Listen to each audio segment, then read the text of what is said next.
Ladies and gentlemen, from the flight deck once again, this is your captain, the King in the North speaking.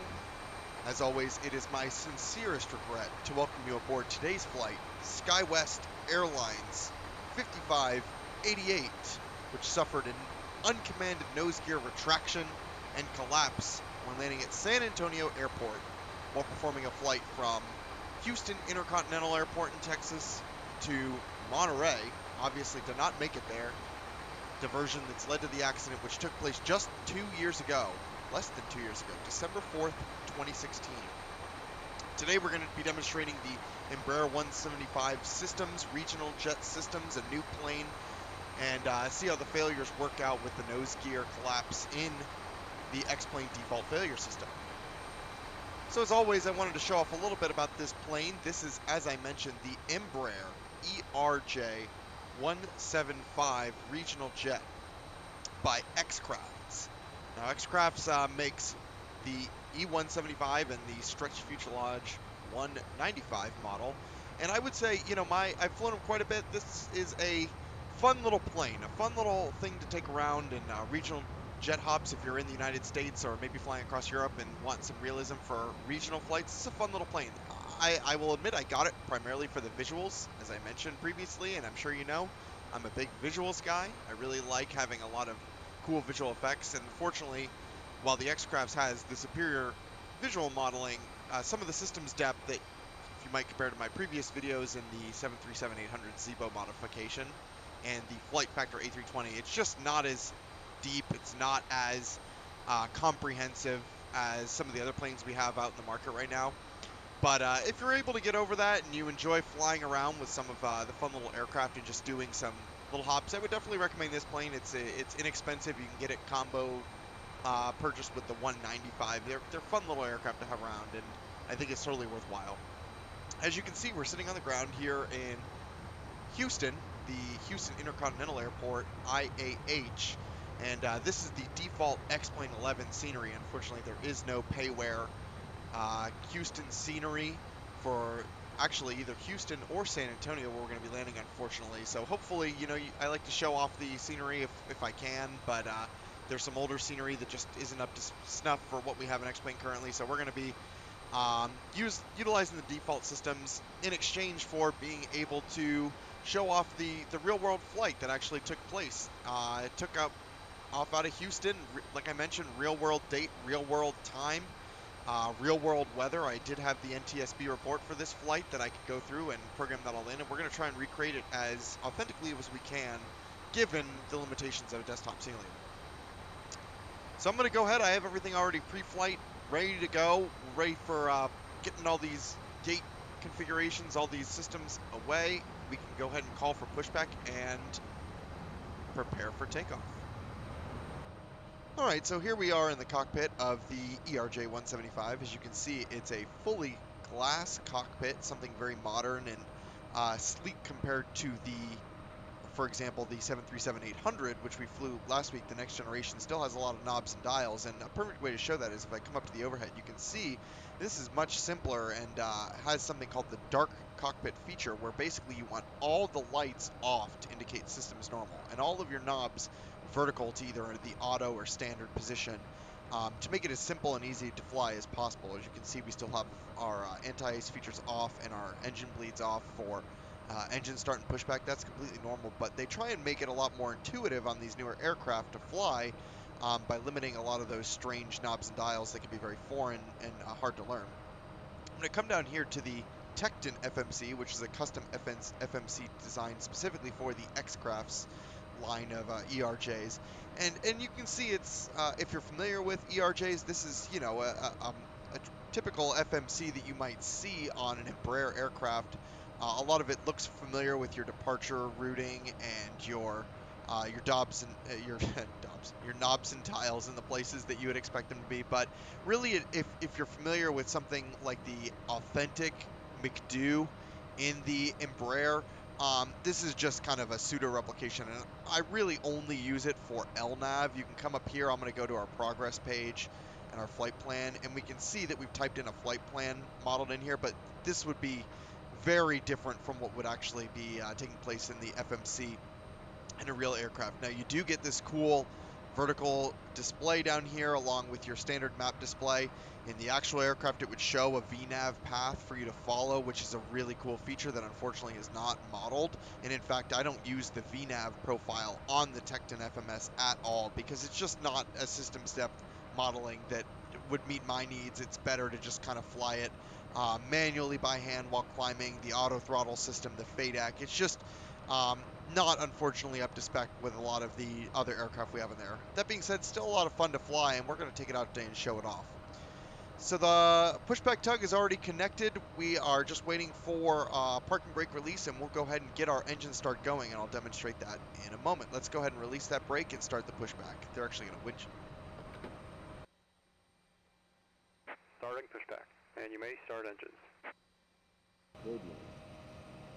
All right, we're just pushing back from the gate now. Let's go ahead and start our engines. To do that, it's very simple. You turn the igniters over to the auto mode. They have these covers over the engine starts. You're going to want to come and put that just to the start position and hold it until your N2 reaches about 30%, and it will do it all automatically. Just that simple. If you see the N2's rising, go ahead and take it off, flip the cover, and we have a good engine start. E-4 is equipped with an inflatable slide, which may also be detached and used as a life raft. In the event of a loss of cabin pressure, an oxygen mask will automatically drop from the compartment above you. Place the mask firmly over your...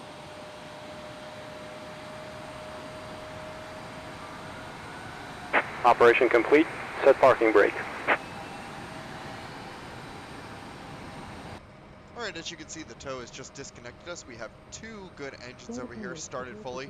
I will go ahead and start our pre-takeoff checklist flows, but before I do that, I do want to just mention this plane does ship with the default X-Plane FMC, so even though I talked a lot about the Tecton FMS, which is a little bit difficult to get the hang of, if you are having trouble utilizing that, you can come down here to the default FMC, which does everything the aircraft Tecton FMC would do and make it a little bit easier to get started.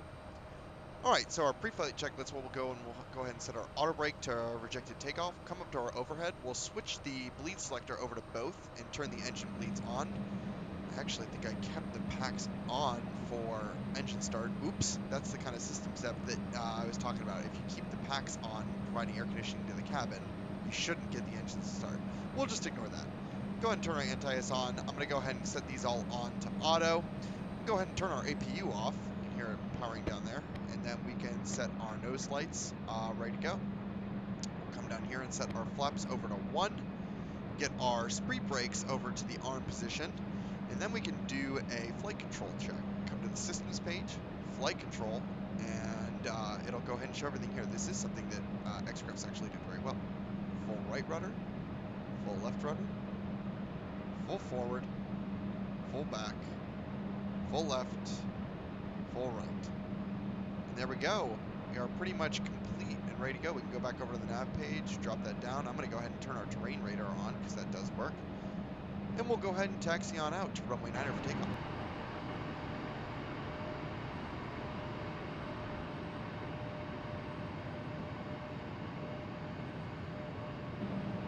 Alright, as you can see, we're pulling up to runway 9 now for takeoff. We'll go ahead and get our landing lights on and go ahead and do our logo light as well and get our strobe light on. Go ahead and what I call ding them. Let the passengers know where the cabin is secure and we're ready for takeoff. We can also do a takeoff configuration. Okay. There you go, takeoff okay.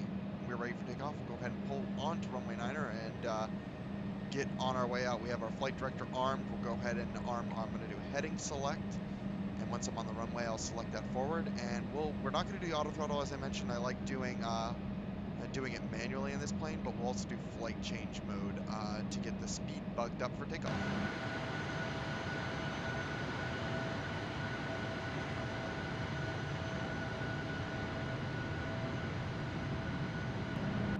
Alright, we're lined up and ready to go on runway 9. I'm going to go ahead and set that heading bug to align with the runway, and we'll go ahead and push our throttles up to around, we'll say 40-50% N1.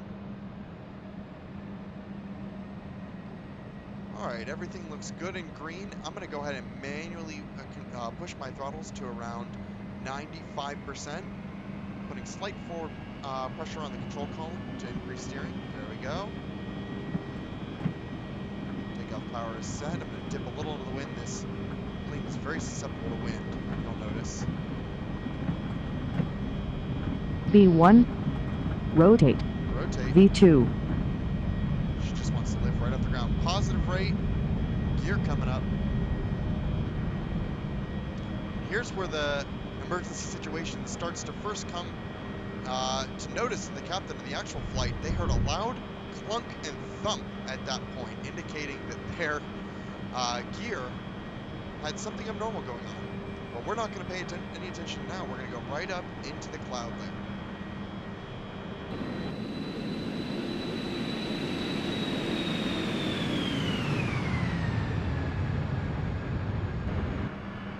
Alright, we just reached 10,000 feet. We'll come up here and turn our landing lights off. Go ahead and turn our nose and taxi lights off as well. Give it another ding. Turns it off, of course. 10,000 foot checks. As you can see, we're back on our nav path now to our first waypoint on the Pitts 4 departure out of Houston.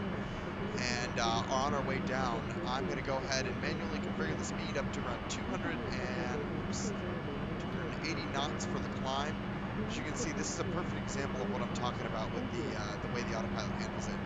It's so aggressive on the way it handles it down with a lot of the lateral flows that it's sometimes better just to do it manually. But it is a fun airplane to fly overall. The flight model is a little bit iffy, as I would say. It's doesn't feel like I'd exactly expect a small regional jet like this to fly, but overall that's all right. We're going to make the most of it. I think it's still fun to show off. We're going to go ahead and continue on our way up to flight level 360 on the day of the actual flight of Skywest 5588.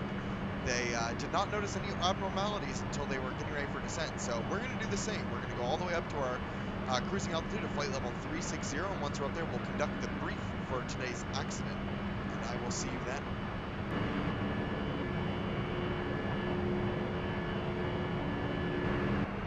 Alright, we have just reached our cruising altitude. I'll come up here. As you can see, I've turned the fasten seatbelt sign off on our way down today's flight. Now I'm going to do something. I'm going to pull a little sneaky on y'all today, because if you notice, my last two aircraft that I had electronic flight bags right here, where the X-Craft's E-175 does not. But I have a little trick. I can go up here to the Avatab tablet that was in the actual, same thing that's in the Zibo 737-800. And pull it right back up, and look at that. Wouldn't you know it? It's the same thing. It's like we had it all along. So let's go over the briefing of today's accident here. Skywest 5588. It also was performing United Express Flight 5588 or 494 Julia from Houston, originally scheduled down to Monterrey. And as you can see, as they took off from Houston and started making their way down, they heard that pop that I mentioned as we recreated the actual climb out right below them on the nose gear, but there were no displays on the ECAM that would indicate a warning or any sort of issue with the plane, and because they didn't have any cautionary measures to come up, they decided to proceed en route to Monterrey. However, as they were coming into land and dropped the landing gear, they got a warning from on their display. The landing gear lever disagrees. So that would show up right here on a fully modeled failure system. It would show landing gear lever disagree, which caused them to immediately go around and perform some holding maneuvers as they were checking for some, to make sure that this was actually an issue. But what they decided to do was divert up to San Antonio and declare an emergency just to make sure. They performed, let me zoom in here so you can see, they came in and they performed a low pass with the landing gear down and had the tower confirm that the landing gear was out. And as they did the low pass, it did look like all three main gear had extended fully. So they came in, went around and did a full landing, but on touchdown on runway 4, during the rollout, the nose gear actually fully retracted, having the nose settle directly on the runway. The plane slowed to a stop. They declared an emergency. They popped the emergency slides, and they commenced an emergency evacuation. I actually have a picture of that here, and I'll actually link at the end of today's video. There's a video of this actually occurring. You can see the nose gear fail and the nose collapse on the runway. So let me see. I think I have a second Yeah, you can see another view here. You can see it fully collapsed up at the front. And fortunately, there was no huge amount of damage to the aircraft and no injuries. There was actually one injury of the 55 passengers and 4 crew members on board. There was only one injury as a passenger evacuated on this steep slide here, a minor injury. So overall, a successful flight. So what we're going to do is we're going to do the same thing, and I'm going to do something a little sneaky again. Not actually going to go all the way down to Monterrey because we're not going to get that ECAM message on the X-Crafts. But what we are going to do is we're going to simulate a low pass with the failure of the actuator of the gear. We'll do a low pass on the runway 4 into San Antonio, and then we will attempt to land the second time around.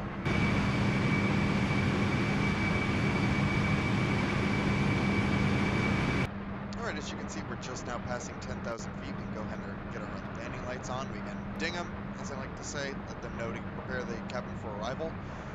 We're going to, as I mentioned, do a low pass at first. So the way we're going to do that is we're going to fully configure for landing, with the exception of we're going to leave our speed brakes armed. We can leave those armed, but I'm not going to arm the auto brake for arrival. That'll be the reminder for us that we are going to be performing a low pass only.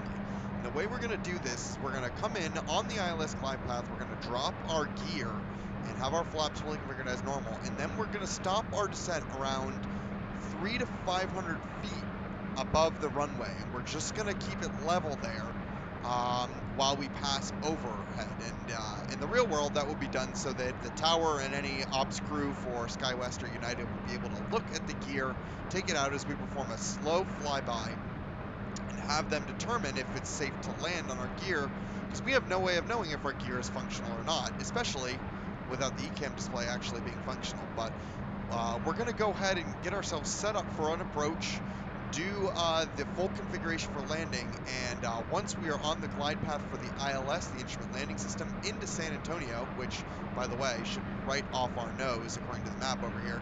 Actually, it's probably up here. Once we're on the glide path and established, we'll then come up with a plan of action for if we are going to attempt a landing with our gear in the down and lock position, or if we're going to have to come up with an emergency landing. But we will reevaluate that once we are on the approach for the low approach and go around.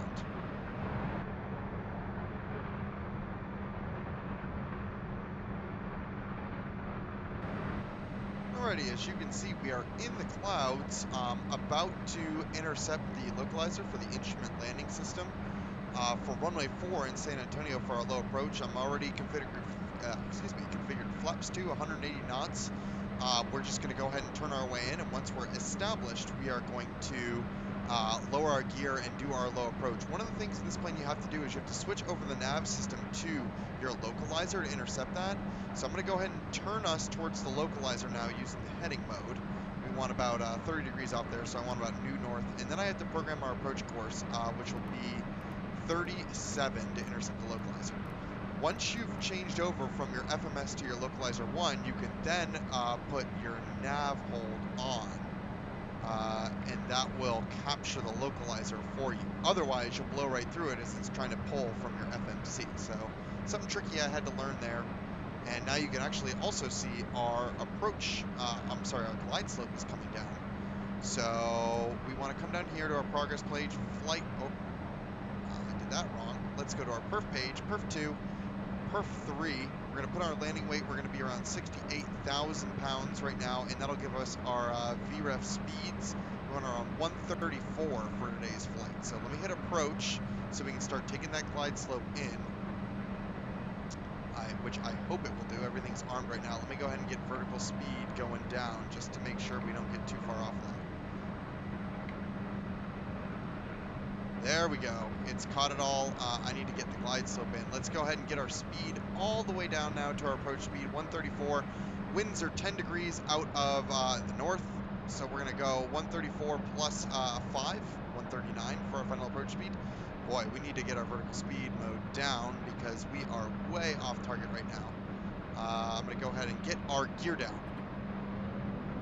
And that will give us that drag that we're looking for. Oh boy. See, this is what I'm talking about with the X-Crafts. It just doesn't want to do it. So here's what we're going to do. autopilot, auto throttle disconnect, and we're going to manually take this on down out of the conditions, try and recapture that approach path. Geez, we are real high. That's okay. We're taking a low approach this time around. We've learned, but this is the kind of systems that I'm talking about with the X-Crafts that really can be a little frustrating. So there we go. There's the runway straight ahead. We have our gear down. The X-Crafts has left us way high. So we'll make sure our next time around that we have that fully configured, but that's okay. We're doing a low approach. You can see tower off to our 11 o'clock position. They're checking our gear is down, and you can see on our primary display here, we're showing 3 green. Now in real life, there would be that notification that I mentioned, the landing gear lever disagree, showing that you have some, your gear down with the lever, but it's not actually going down. So now we're getting around, there we go, just around 500 feet over the ground. We're going to pull up, introduce a little throttle in. There we go. We're minimums. Keep the throttle going. We're just taking that low approach, having everybody at ops crew in the tower make sure that we have our gear down. We would have notified them that Skywest 5588 going around. We're going to go ahead and pitch up, throttle to toga.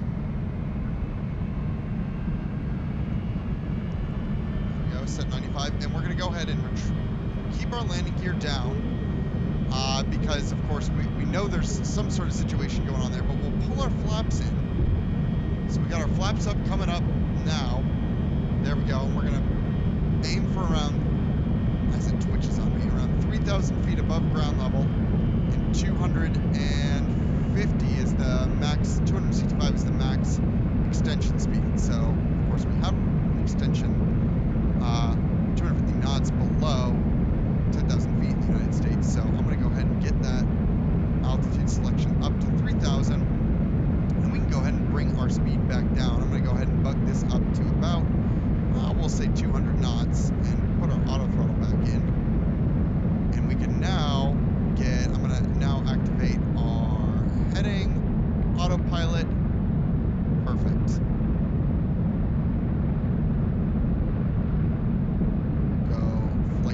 Up, and we're on the go. We just received word from the tower and from the ground ops crew that it looks like gear is indeed three green. All of them are down. Oh, Jesus, X-Craft's pitching up violently. What did I tell you, folks? This is some of the quirks about this plane that we have to deal with. But anyway, the word from the ground crew is that all is good. It looks like we have the gear positioned for a safe landing in San Antonio. We have an emergency declared, so we are going to go ahead and vector ourselves back around. I'll start that turn going now for a true landing into San Antonio and hope that our gear holds.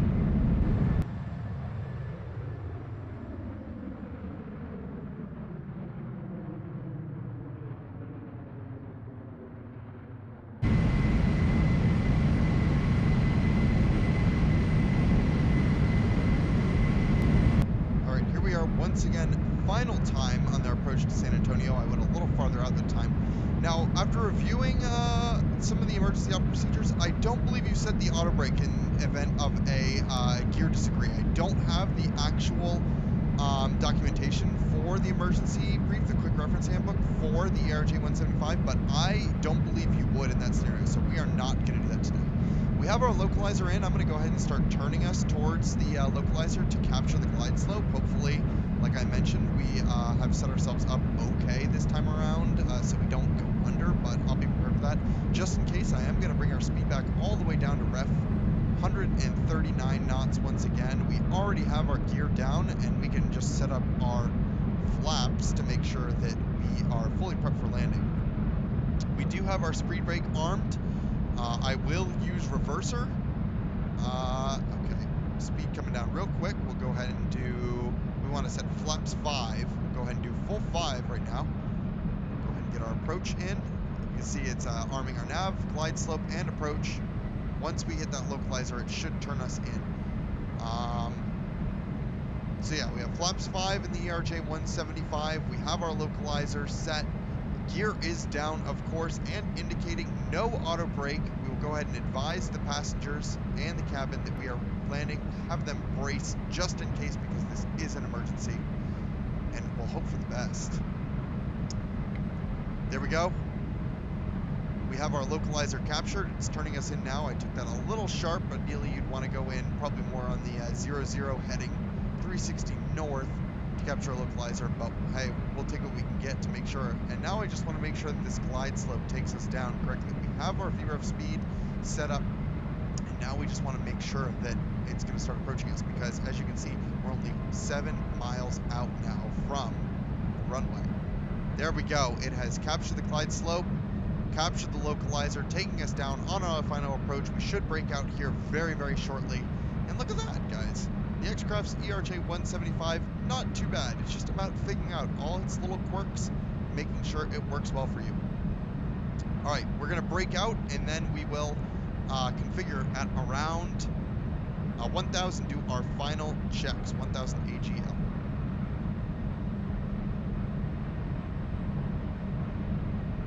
There's our breakout. Runway is in sight. Now what I'm going to do is I'm going to go ahead and take control of both the throttle, notifying that it's 42. I have to pull my own throttles back to around 42. Perfect. There I am adjusting my own throttles, and now I'm going to turn the autopilot off. Perfect. We're ready to go. Now, as I mentioned, the flight model in this aircraft, a little questionable. We have a slight, very, very slight crosswind, 10 knots, mostly straight down the runway. It's really ideal scenario here. And now we just need to keep ourselves fully configured and try and prep for this. And with the gear disagree, it's hard to tell without our breaking our fourth wall here of knowing what actually happens in this flight, what would happen with the gear. So we have to put ourselves in the mindset of the pilots at the time. They don't know which gear is indicating failure. They don't know exactly what the issue is, if the gear will hold at all. So we're just going to take this and try and be really gentle. We have plenty of runway to work with, and we'll bring ourselves down as safe as possible with the 59 souls on board.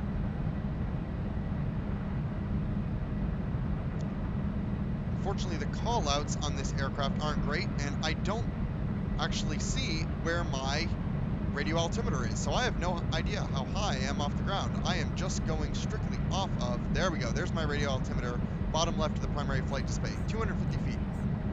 Minimums, there we go, perfect. Continue landing. 150.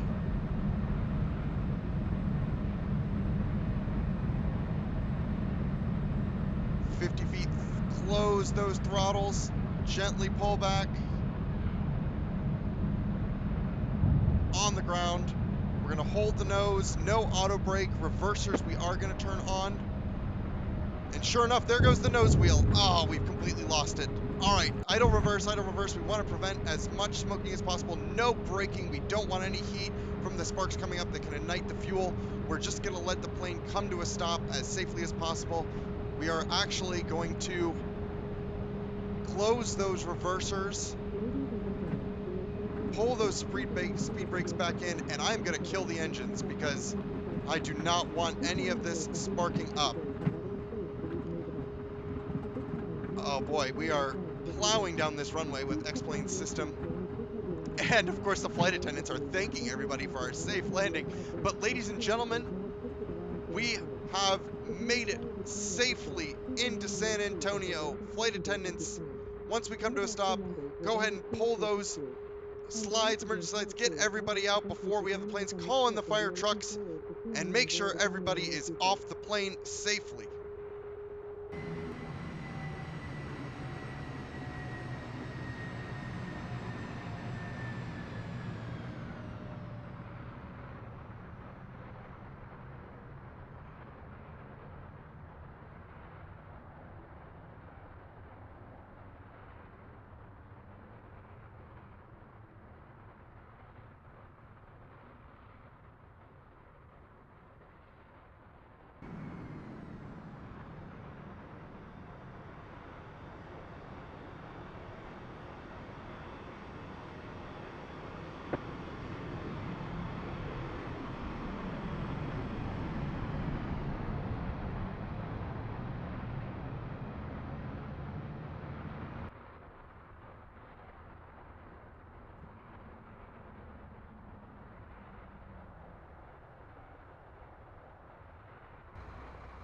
Ladies and gentlemen, we have done it once again. We were able to get Skywest 5588 on the ground safely here in San Antonio, despite that last-minute nose wheel gear collapse, without harming any of our passengers or you, my viewers. I want to thank you all for flying with me today. As always, please remember to contact customer service, not me directly, for all of your flight refunds and your complimentary meal vouchers. Please comment below if you have a flight you'd like to see me recreate or any failures you'd like to see me demonstrate here in X-Plane 11. I want to thank you again for joining me on today's flight, Skywest 5588. Once again, this is your captain, the King of the North, speaking, and I hope to see you soon in the safe and friendly skies.